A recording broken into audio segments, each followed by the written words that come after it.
Estás escuchando Tras la Noticia con Cari Roque. Qué bueno que estamos de regreso en nuestra segunda media hora en Tras la Noticia, y desde luego que les hablamos, Tomás Regalado y Cari Roque. Nos sentimos muy satisfechos de recibir en la tarde de hoy a nuestro querido amigo, analista político, politólogo y fundador del Tanque de Pensamiento Patria de Martí, el profesor Julio Schilling. Muy buenas tardes, Schilling, y bienvenido nuevamente a Tras la Noticia. Un placer estar contigo, estar con Tomasito Regalado y con el gran equipo de radio y televisión Martí, por supuesto, con la gran audiencia de este tremendo programa. Bien, mi primera pregunta para ti es que indudablemente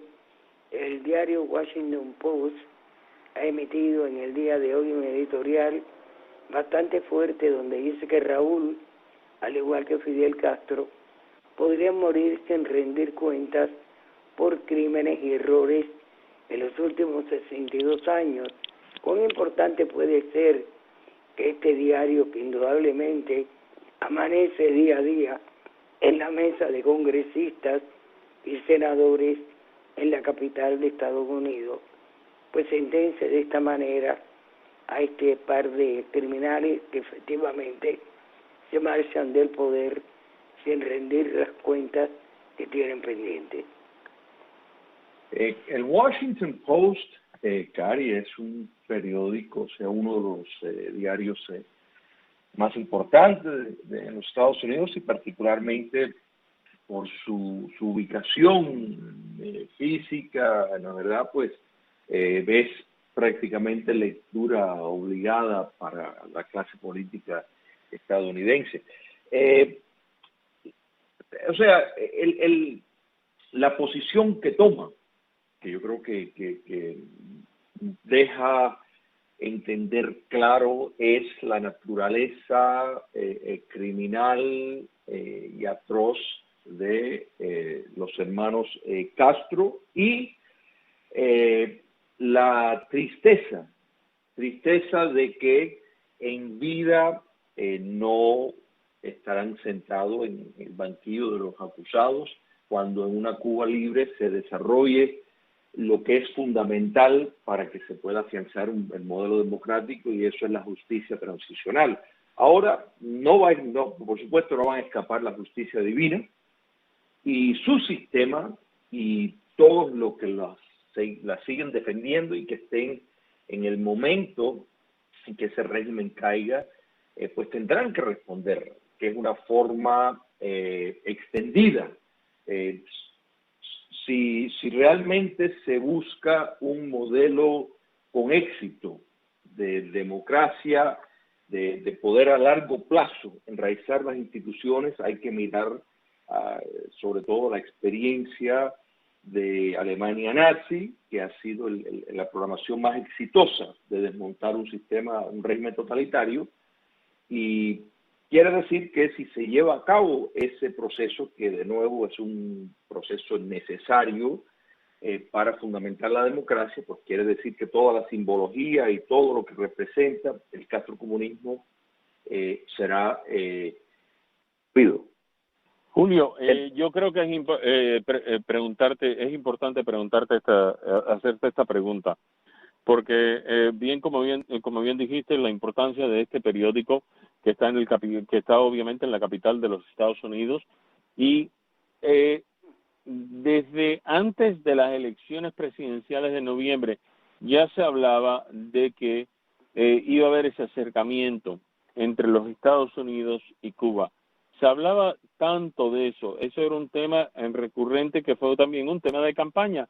Sin embargo, hemos visto, por X o B razón, y las razones que hay pudieran ser una razón de que políticamente no está bien para ¿cómo se llama esto? Para un segundo término del presidente Biden, o en lo que le llaman las elecciones de medio tiempo para el Partido Demócrata. por la votación que recibió el presidente y el candidato por el Partido Republicano, presidente Trump. Pero por X o Y razón, las cosas no le salieron bien al régimen de Cuba. Y esta administración ha sido muy firme en decir que lo único que miran es a Cuba en la lista de los países terroristas. Pero a la misma vez vemos lo que acaba de ocurrir en Washington también, en las Cortes, en donde un juez le dio luz verde a Exxon a continuar con esa demanda contra el régimen de Cuba. Vemos que la presentación de los senadores Scott, Cruz y Rubio, referente a un apoyo a José Daniel Ferrer y en la organización UNPACO, entre otros. Vemos que la Unión Europea también ha hecho ciertas declaraciones. Las cosas no pintan muy bien para el régimen de Cuba, en medio de este llamado, según ellos, cambio de transición de Raúl Castro a Miguel Díaz-Canel, ¿no? Efectivamente, Tommy, hay sin lugar a duda una presencia en el Congreso estadounidense bipartidista que respeta y honra el principio de rendición de cuentas y en esto el castrocomunismo es su peor enemigo en cuanto a cualquier proyecto de acercamiento con los Estados Unidos, porque su necesidad de reprimir para mantenerse en el poder, pues sí, lo coloca constantemente en un círculo de acciones delictivas contra su propia población. Entonces, se le hace muy difícil a cualquier gobierno, a cualquier administración, pues hablar de acercamiento, hablar de nociones de buscar vías cívicas para resolver diferencias cuando el régimen pues está cometiendo crímenes de lesa humanidad contra su propio pueblo. Entonces y esto hay que señalarlo en adición a la presencia cubano-americana en el Congreso, que es fuerte, determinante y que tiene muchos aliados que defienden la libertad y la democracia en Cuba. Entre ellos hay personas del propio Partido Demócrata que también están en esa línea, igual que hay personas de ambos partidos que también componen un grupo tristemente de apologismo al castrocomunismo. Pero se le hace difícil a la administración de Biden-Harris tomar un enfoque que pase por alto todas estas expresiones, porque vemos constantemente, y esta medida de los senadores Scott, Rubio y Cruz, precisamente apuntando a todo lo que está ocurriendo en Cuba, lo que estamos viendo constantemente contra UNPACO y José Daniel Ferrer y tantos otros, incluso algunos menos conocidos que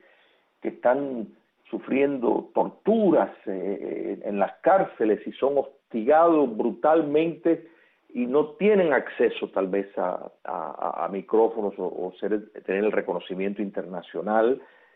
pues eso no escapa la noticia y la sensibilidad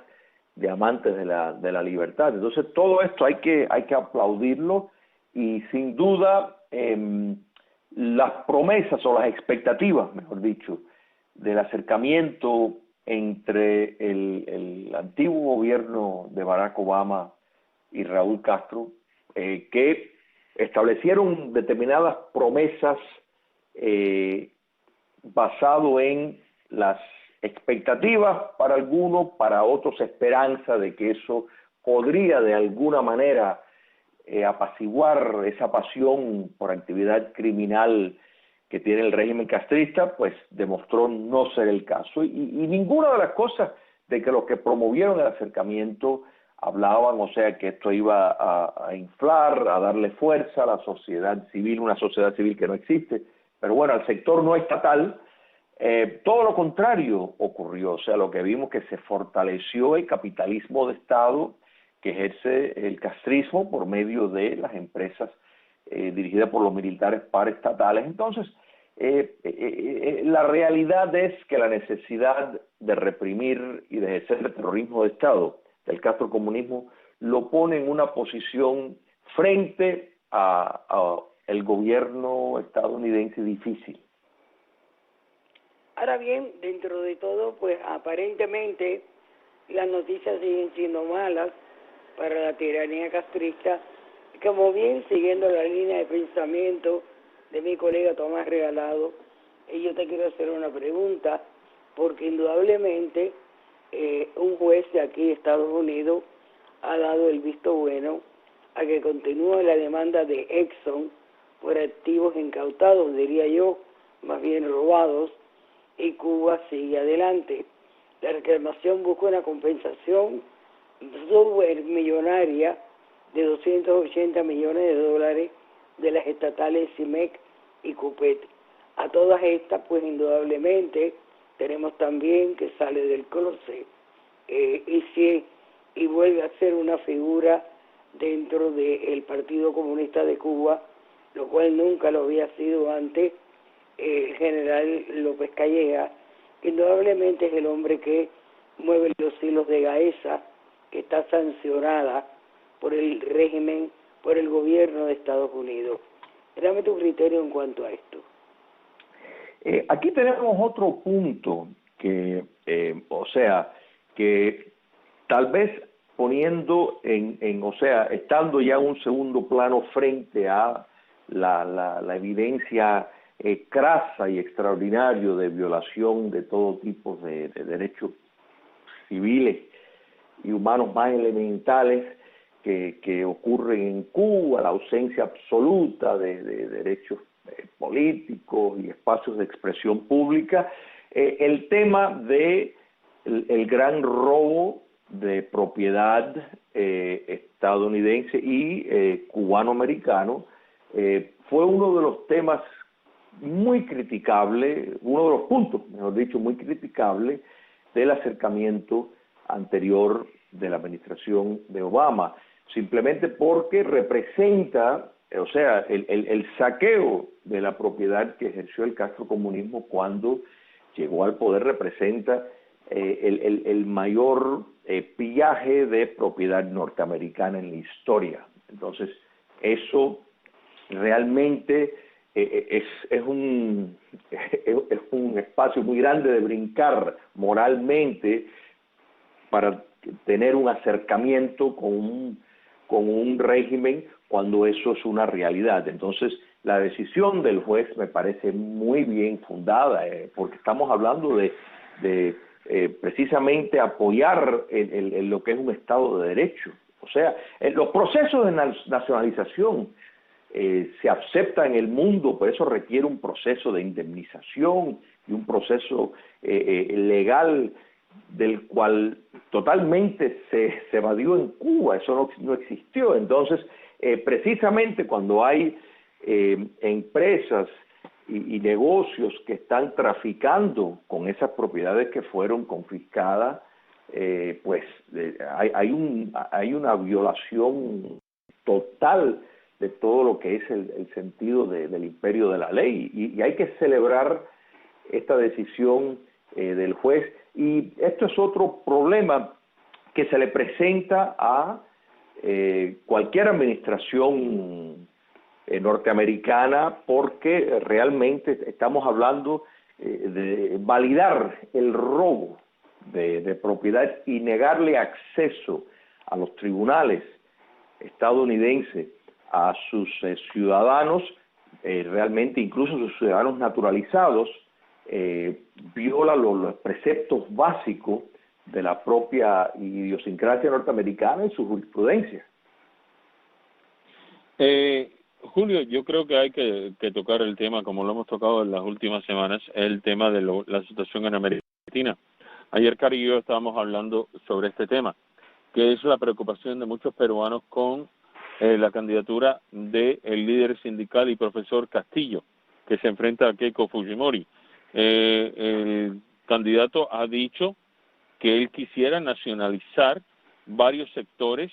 de lo que es las organizaciones privadas y hablan muchos de su afán y admiración por varios ex dictadores de estos regímenes, incluyendo el de Fidel Castro, ¿no? Tommy, la realidad es que el señor Castillo, pues no, o sea, al menos tiene la honestidad de decir cuáles son sus proyectos, y realmente es alarmante si llegara al poder. Es alarmante porque en un país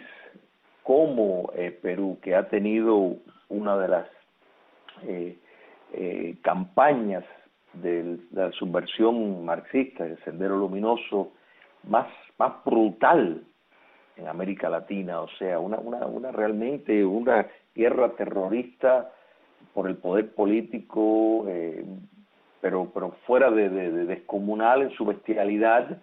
apoyada por el comunismo internacional, fue derrotada y pues que por la vía del modelo democrático que surge del Foro de Sao Paulo, o sea, el modelo político de llegar al poder que surge del modelo dictatorial que surge del Foro de Sao Paulo, pues hemos visto cómo de una forma muy fácil les llegar al poder. Y eso es muy trágico, y esto volvemos al gran tema que nosotros en otros programas hemos hablado, y eso es que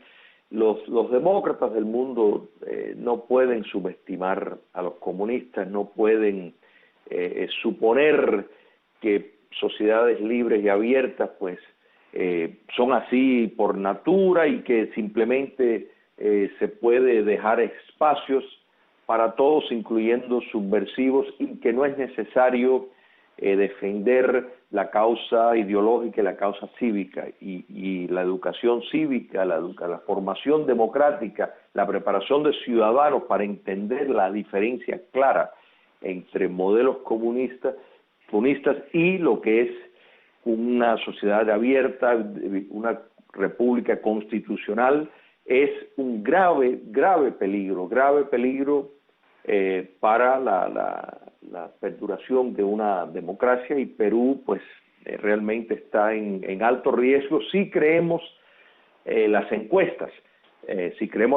fíjate, y hay que señalar que hasta, por ejemplo, Mario Vargas Llosa, que nunca fue un amigo de Alberto Fujimori, no lo apoyó, está apoyando a Keiko Fujimori.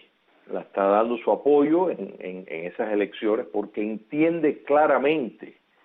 el grave peligro de llegar un marxista al poder en Perú. Estamos viendo ahora lo que sucede en Nicaragua de cara a las elecciones, y tenemos aquí pues por ejemplo como Daniel Ortega acompaña la ley rusa para acabar con las organizaciones no gubernamentales ante las elecciones. ¿Hasta dónde y hasta cuándo va a continuar esta situación de esta parejita que se ha empoderado en el poder? Lleva para 20 años e indudablemente es parte de ese grupo de países que ayudan a los autoritarios a mantenerse en el poder. Y vemos cómo también hay como un aire nuevo, ¿no?, de restaurar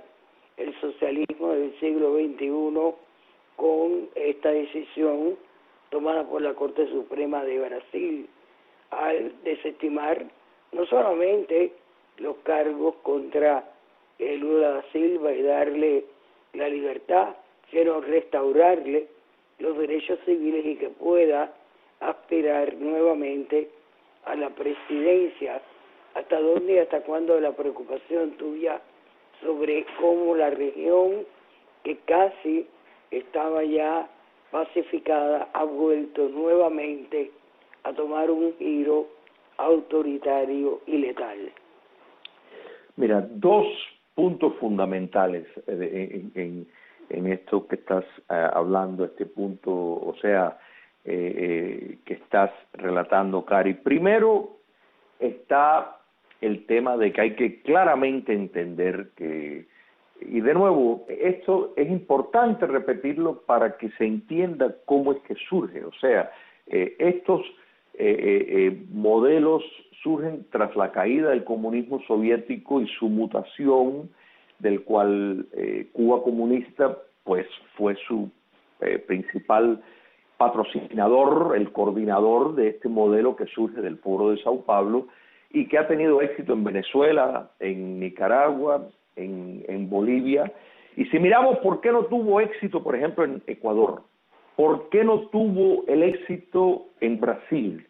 la verdad, en convertirse en otro modelo similar a Venezuela, muy sencillo, las Fuerzas Armadas no pudieron ser penetradas.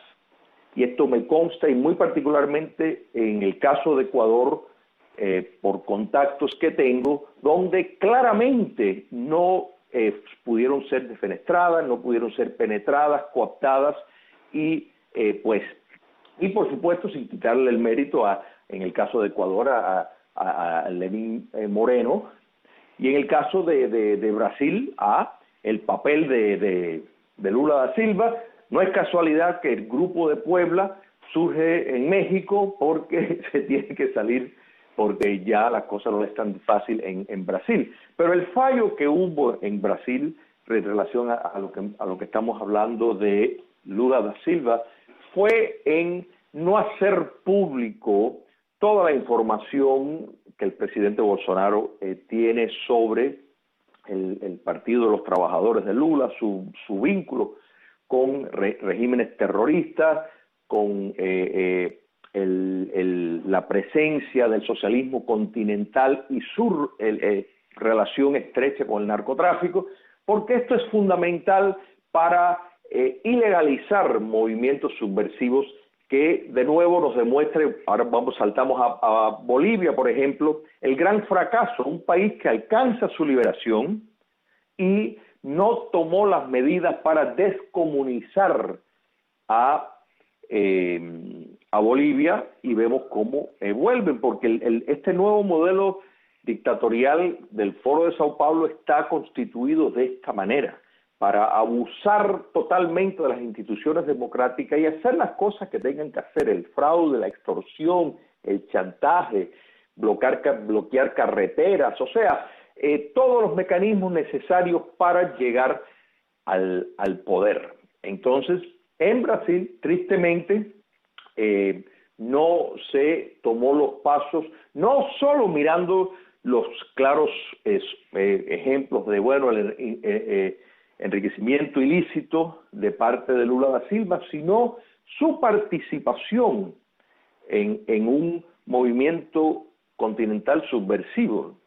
En mi consideración, eso era lo primero que había que hacer en Brasil para desmontar una operación que tiene vínculos clarísimos con Cuba comunista, porque de todo este mal de que estamos hablando, y podemos añadir la subversión en Chile, la subversión en Colombia, tiene que ver, Cuba comunista es quien está al mando, de ahí su gran papel en ese mal llamado acuerdo de paz, que más bien fue un acuerdo de impunidad, trasladando a las FARC, la parte que les ha convenido demostrar, a las FARC a la vida civil, con el fin de hacer lo mismo que hicieron en Venezuela, que hicieron en Nicaragua, y hemos visto cómo los modelos exitosos, dictatorialmente hablando, de Venezuela y de Nicaragua, cómo tienen una oposición, pero el sistema básicamente no les permite llegar al poder. Está todo estructurado. Quiero agradecerte notablemente la presencia tuya, el análisis. Para eso está Tras la Noticia, para mantener al pueblo informado. El tiempo, Tommy, se nos ha venido encima y me gustaría que despidieras el programa tú en la tarde de hoy. Julio Schilling, muchas gracias por estar con nosotros aquí en este programa de Tras la Noticia y por ese análisis, como lo hace aquí en este programa.